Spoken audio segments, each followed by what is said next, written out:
नमस्कार, आप देख रहे हैं इंडिया बोल रहा है। मैं हूं आपके साथ विवेक शांडिल्य। अमेरिका होर्मुज में इस कदर घिर चुका है कि उसके 50 से ज्यादा जेट और 100 से ज्यादा जहाज दफन हो चुके हैं और होर्मुज अमेरिका के लिए अब बरमूडा ट्रायंगल साबित हो रहा है। मिडिल ईस्ट का बरमूडा ट्रायंगल एक ऐसा रहस्यमय इलाका जहां दुनिया की सबसे महाशक्तिशाली सेना अमेरिका के सुपर टेक जेट्स और खुफिया ड्रोन्स जाते तो हैं ईरान पर हमला करने, लेकिन वापस कभी लौट कर नहीं आते, गायब हो जाते हैं। होर्मुज स्ट्रेट इस वक्त अमेरिकी सेना के लिए दूसरा बरमूडा ट्रायंगल बन चुका है। 28 फरवरी को ईरान के साथ शुरू हुई जंग में अमेरिका को वो जख्म मिले जिसकी कल्पना ना तो ट्रंप ने की थी, ना ही पेंटागन ने की थी।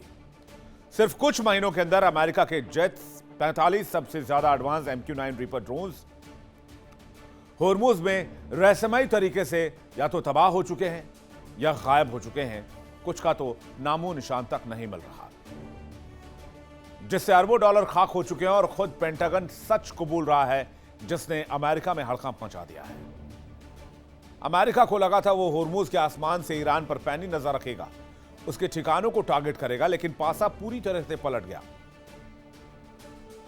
रहस्यमयी तरीके से अमेरिकी विमान E-3G सेंट्री के गायब होने की खबर आ रही है। सबसे लेटेस्ट और सबसे ताजा जानकारी इस वक्त की सबसे बड़ी खबर, होर्मुज से अमेरिका का E-3G सेंट्री अवैक्स गायब हो गया है, जिसे चलता फिरता एयर कमांड सेंटर कहा जाता है। इस पर AI वीडियो के जरिए हमने नजर डालने की कोशिश की। जरा फुल स्क्रीन आपको दिखाते हैं। E-3 अवैक्स विमान जो कि आसमान से अचानक गायब हो गया।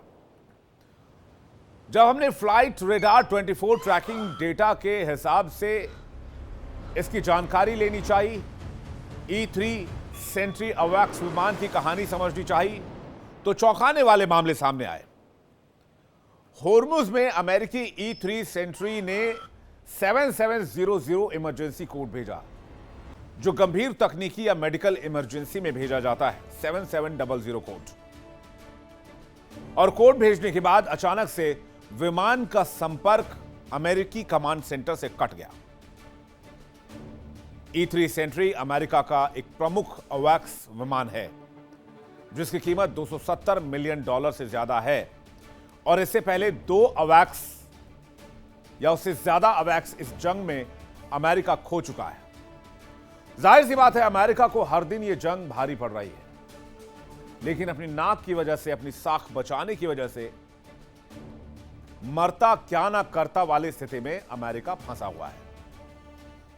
ईरान के साथ करीब 6 महीने से जारी जंग के बीच अमेरिका के सबसे अहम निगरानी वाले बड़े ड्रोन्स के बेड़े का बड़ा नुकसान हुआ है। अमेरिका इस वॉर में 150 से ज्यादा MQ-9 रीपर ड्रोन लेकर कूदा था, लेकिन लगभग 50 MQ-9 रीपर ड्रोन होर्मुज से या तो गायब हो गए या मार गिराए गए। यानी होर्मुज अमेरिकी सेना के लिए बरमूडा ट्रायंगल बन चुका है। वॉशिंगटन पोस्ट पर एक रिपोर्ट आई जिसके मुताबिक यूएस के लिए होर्मुज किसी रहस्यमय इलाके से कम नहीं है। अमेरिका ने कम से कम 45 या इससे ज्यादा MQ-9 रीपर ड्रोन गंवाए हैं। युद्ध शुरू होने से पहले खाड़ी में अमेरिका के 185 रीपर ड्रोन थे, जिसमें एयरफोर्स के पास 165 और मरीन कॉर्प्स के पास 20 ड्रोन थे। ड्रोन की कीमत के हिसाब से $1.3 अरब से ज्यादा का नुकसान हो गया है। आखिर होर्मुज में ऐसा क्या है कि अमेरिका की अजेय कहे जाने वाली तकनीक यहां फेल हो रही है?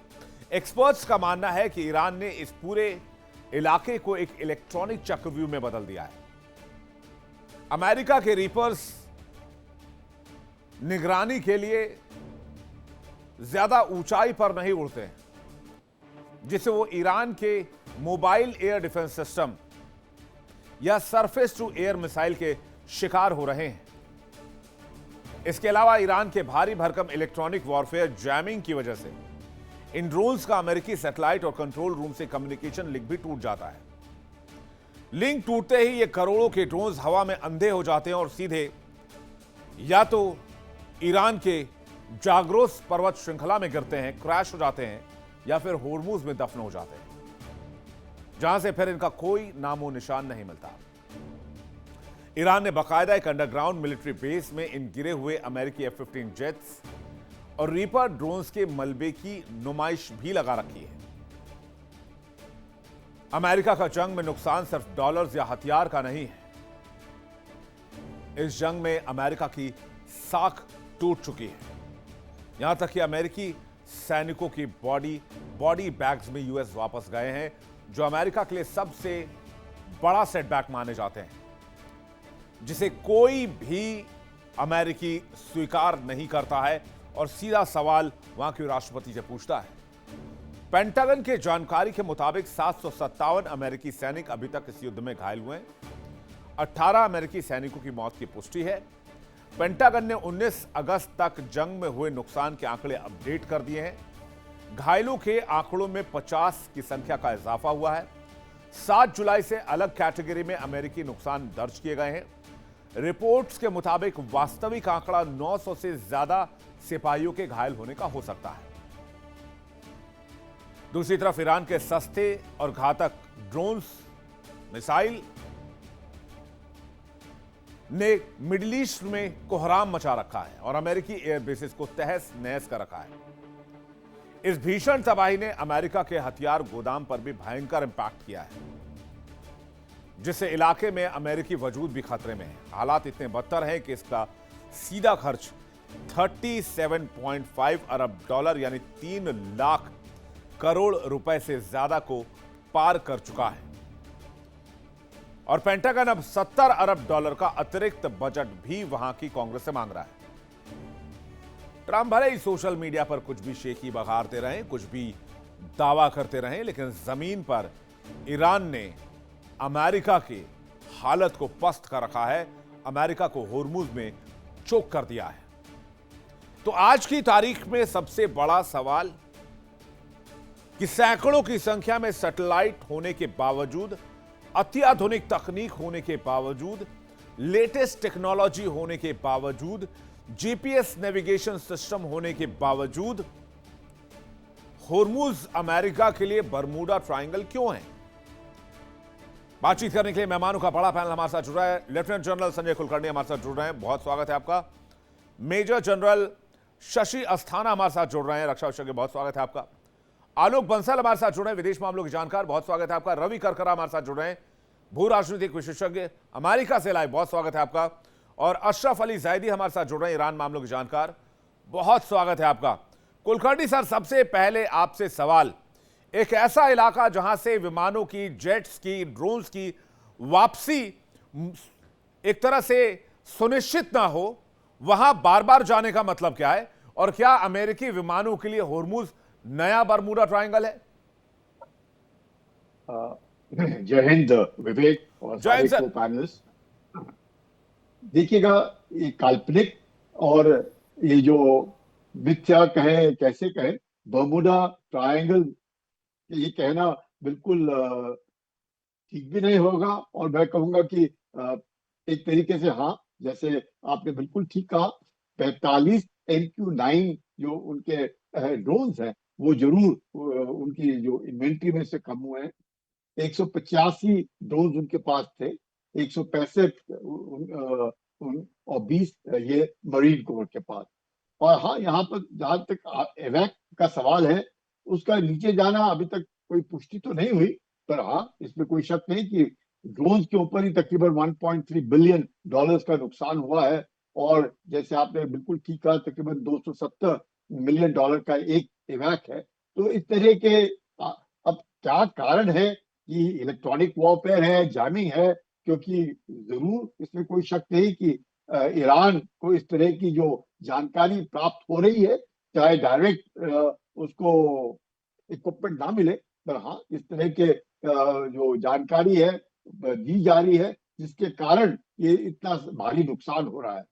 और इस नुकसान के कारण ईरान की जो मैं कहूंगा कि उसका जो हौसला है वो बुलंद है, क्योंकि अब अमेरिका को भी लगने लगा है कि अगर इतना ज्यादा नुकसान, और जैसे आप कह रहे हैं कि 18 अमेरिकन सोल्जर्स का अपना वीर गति को प्राप्त होना, 700 के ऊपर जो है घायल हैं, तो ये सब दर्शाता है कि जरूर अमेरिका ने कभी भी नहीं सोचा होगा, और जैसे खुद ट्रम्प कह रहे थे कि 1 महीने के अंदर वो युद्ध समाप्त हो जाएगा, और आज भी जिस प्रकार से वो दावा करते हैं, अपना पूरा होर्मुज अपना ओन टेरिटरी घोषित कर देते हैं ट्रूथ सोशल के ऊपर, तो ये सब को देखते हुए अमेरिका को जरूर उनकी चिंताएं बढ़ रही हैं।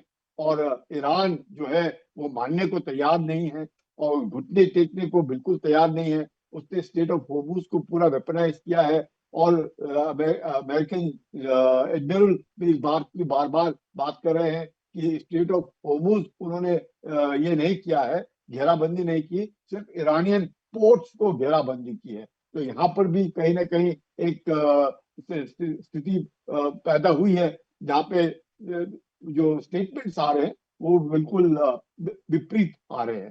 तो इन सबको देखते हुए इसमें कोई शक नहीं कि अमेरिका को अब चिंता का विषय है। वो खुद इसको यहाँ से ऑनरेबल एग्जिट चाहते हैं, और ईरान भारी नुकसान हुआ है तो उसके बाद भी उसने घुटने नहीं टेके हैं, उसका हौसला बुलंद है। जी। तो ऐसे हालात में अब करे तो क्या करे। हाँ, जैसे आप कह रहे हैं कि बर्मुडा ट्रायंगल के तौर पर एक इसको देखा जा रहा है कि क्यों स्टेट ऑफ होर्मुज मैंने सर आपका आकलन बिल्कुल सही है sir, I am completely agree with you. मैंने इसलिए बर्मुडा ट्रायंगल बोला क्योंकि बर्मुडा ट्रायंगल की मिस्ट्री आज तक सुलझ नहीं पाई, और यहां की मिस्ट्री भी मैं क्या दुनिया नहीं सुलझा पा रही कि भाई 45 MQ-9 रिपर ड्रोन कहां गायब हो जा रहे हैं। चलिए कुछ को मार गिराया होगा, कुछ के तो मलबे तक नहीं मिले। ये कैसे मुमकिन हो सकता है? मैं शशि अस्थाना सर का एक रिएक्शन चाहूंगा, फिर मैं बाकी मेहमानों के पास आ रहा हूं। अस्थाना सर। ओके, सबसे पहले तो आपने जो टॉपिक है ये बहुत इंटरेस्टिंग चुना है, तो इसके लिए मैं आपको बधाई देता हूँ। आपके दर्शकों के लिए बता दूं कि ये बर्मुडा ट्रायंगल जो है ये मियामी, बर्मुडा और पोर्टो रिको के बीच में है, जहाँ पे किसी जमाने में जो भी जहाज जाते थे वो पता ही नहीं चलता था कि वो कहाँ कैसे गायब हो गए। तो ये एक पुरानी बात है। लेकिन इस लड़ाई में जिसको जिस हिसाब से इसको मैं आकलन करूंगा कि अमेरिका ने एक तो ज्योग्राफी का इस्तेमाल नहीं किया, या ज्योग्राफी का ठीक से आकलन नहीं किया, जिसे बोलते हैं एक टेरेन फ्रिक्शन का ठीक से आकलन नहीं किया, और जो भी उनका साजो सामान था। दूसरा, उनकी स्ट्रेटेजी सही नहीं थी, तो उन्होंने स्ट्रेटेजी के मुताबिक उन्हें लगा कि सिर्फ बम्बार्डमेंट से काम चल जाएगा, जो कि नहीं चला। अब इन दोनों चीजों को देखते हुए तीसरी चीज जो जहां पर ये बर्मुडा वाली अब कहानी फिट होती है, वो है कि उन्होंने काफी समय से अमेरिकी सेना ने माउंटेन्स में लड़ाई नहीं लड़ी, और माउंटेन फ्लाइंग जो है वो थोड़ी अलग होती है प्लेन्स की फ्लाइंग से। और जाहिर है कि कुछ तो उन्होंने एयर डिफेंस से जो गिरे वो तो गिरे, कुछ हैंड हेल्ड एयर डिफेंसेस हैं, कुछ सामान अभी अभी और आ रहा है उनके पास में। आपने देखा होगा हाल ही में ईरान की जो टारगेटिंग है वो भी काफ़ी सटीक हुई है, और उनकी मार जो है एयर डिफेंस कैपेबिलिटी भी थोड़ी सी बढ़ रही है, कम से कम जो शोल्डर फायर्ड मिसाइल्स हैं उनकी। तो अब क्या होता है कि माउंटेन में प्रैक्टिस ज़रूरी है कि अगर आपको सही टारगेटिंग करनी है तो आपको नीचे जाना पड़ेगा।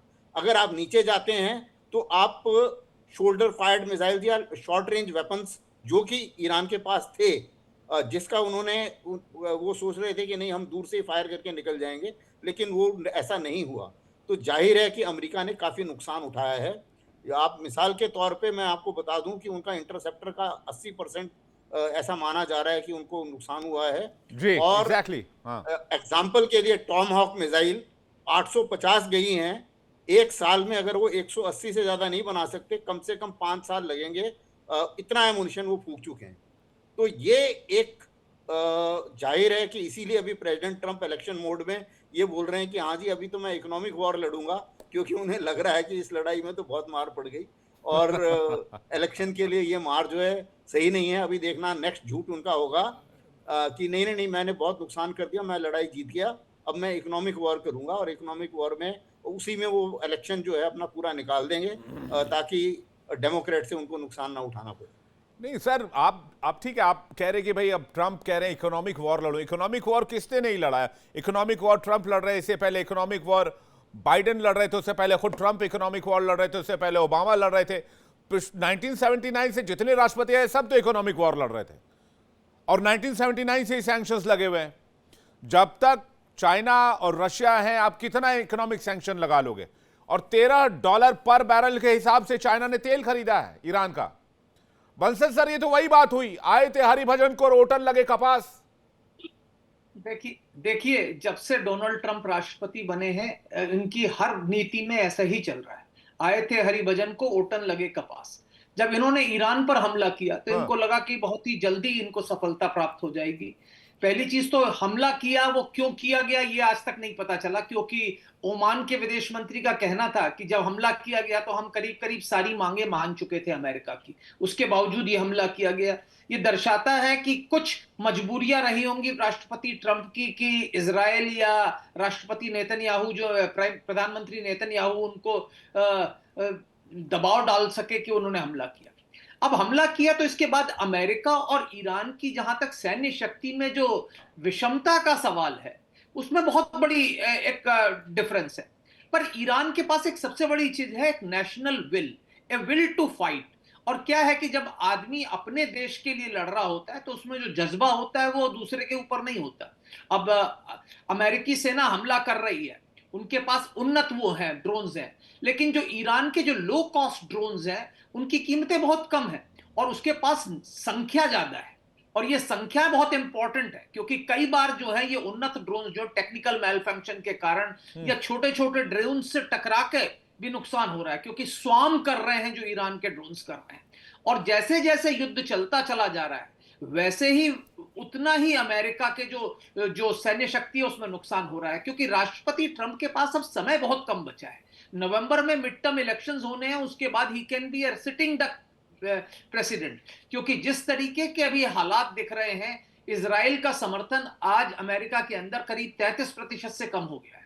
यह पूरी शताब्दी में कभी इजराइल का समर्थन इतना कम अमेरिका के अंदर नहीं हुआ। अभी तो क्या है कि जितनी भी रिपब्लिकन पार्टी के प्राइमरीज हो रहे हैं अधिकतर में ट्रंप के समर्थक ही जीत रहे हैं, क्योंकि रिपब्लिकन पार्टी के अंदर अभी भी ट्रंप का ही बोलबाला है। लेकिन जब मिड टर्म इलेक्शंस आएंगे और वो डेमोक्रेट्स के खिलाफ लड़ेंगे तो तब उनको समस्या होगी, क्योंकि तब जो है इस वक्त जो पब्लिक ओपिनियन है वो इजराइल के खिलाफ जा रहा है। और अगर ये मिड टर्म इलेक्शंस हार गए तो राष्ट्रपति ट्रंप एक तरीके से बिल्कुल सिटिंग डक होंगे। और आप इसको देख सकते हैं कि कुछ हद तक जो हवा बह रही है अमेरिका में उसका नजरिया हम देख रहे हैं कि सुप्रीम कोर्ट इनके खिलाफ जजमेंट दे रही है और इस तरीके की चीजें हो रही हैं। तो जब तक ईरान के अंदर लोग और ज्यादा सुदृढ़ हो रहे हैं, क्योंकि इनकी कोशिश थी कि ये जो हुकूमत है ये बदल जाएगी, और इसमें कोई शक की बात नहीं है कि जब युद्ध शुरू हुआ था तो ईरान की जो सत्ता थी, जो सत्ताधारी हुकूमत थी, वो काफी अनपॉपुलर थी, वहां के लोग उनसे काफी नाराज थे। लेकिन जब भी किसी देश पर हमला होता है लोग जो है झंडे के नीचे एकत्रित हो जाते हैं, और वही ईरान में हुआ।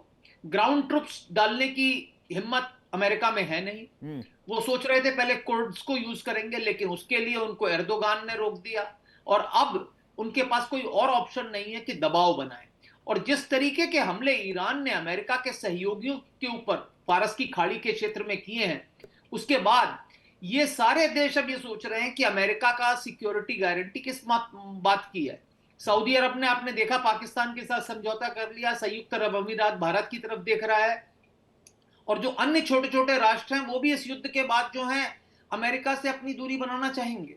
तो ये बात तो अच्छी तरह से समझ ली जाए। जहां तक सवाल आपने बोला कि भाई प्रतिबंध तो हमेशा से लगे हैं, सैंक्शंस हमेशा से लगे हैं, तो राष्ट्रपति ओबामा ने ये सैंक्शंस खत्म किए थे। उन्होंने एक अच्छा वाया मीडिया निकाला था जिससे कि ईरान एक परमाणु शक्ति भी ना बने। JCPOA वाली डील की थी ना, बढ़िया डील थी वो, बिल्कुल, जिसका रॉ फैक्टर तैयार कर रहे हैं डोनाल्ड ट्रंप, लेकिन उसमें चाहते हैं कि एज बना रहे अमेरिका के पास। डोनाल्ड ट्रंप को समझना होगा।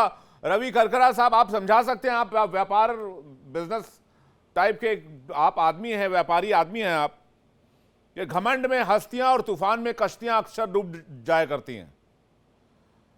तो उनको ये समझना होगा कि मजबूरी किस बात की है, जिस बात का जिक्र आलोक बंसल सर कर रहे हैं। क्यों ये वॉर लड़ना ही है? आप ना चाइना का ऑयल रोक पाएंगे, आप ना चाइना के टेक्नोलॉजी को रोक पाएंगे, ना उनके मैन्युफैक्चरिंग को रोक पाएंगे, ना उनके क्रिटिकल मिनरल एलिमेंट्स में जो उनके रिफाइनिंग सिस्टम का जो बहुत बड़ा एक लीडरशिप रोल बना हुआ ना, उसको रोक पाएंगे। आप गुरूर को बचाने के चक्कर में आप न सिर्फ अपनी इकोनॉमी तबाह करेंगे, $40 ट्रिलियन का कर्ज हो गया है, आप पूरी वर्ल्ड इकोनॉमी तबाह कर देंगे। देखिए कि ये 40 ट्रिलियन का जो कर्ज है, ये ट्रंप ने जो लिया है, ये सबसे ज्यादा, बाइडेन और ओबामा का भी इसमें नाम आता है, पर इतना ट्रंप ने इतने छोटे टाइम में जो लिया, इतना किसी प्रेसिडेंट ने नहीं लिया है। दूसरा जो आपने सवाल उठाया कि क्या मजबूरी रही है, ये बहुत शुरू से हम लोग ये बात करते आए हैं कि इसमें इजराइल के पास जो काफ़ी खुफिया इंफॉर्मेशन है ट्रंप के चरित्र के ऊपर और ट्रंप के ऊपर, ये बहुत बड़ा एक तरीके से उनके ऊपर बहुत मेजर एक बर्डन है। कि अभी सर ने भी बोला बहुत बढ़िया कि उनका मिड टर्म के लिए जो है, उनको पता कि मिड टर्म के पहले कुछ लीक हो जाएगा तो सिर्फ वो नहीं जाएंगे। देखिए इंडिया डेली 24/7 अब आपके स्मार्ट टीवी पर। इंडिया डेली मौजूद है सभी डिजिटल प्लेटफॉर्म पर लाइव और लगातार। इंडिया डेली 24/7 हर दिन राष्ट्र को समर्पित।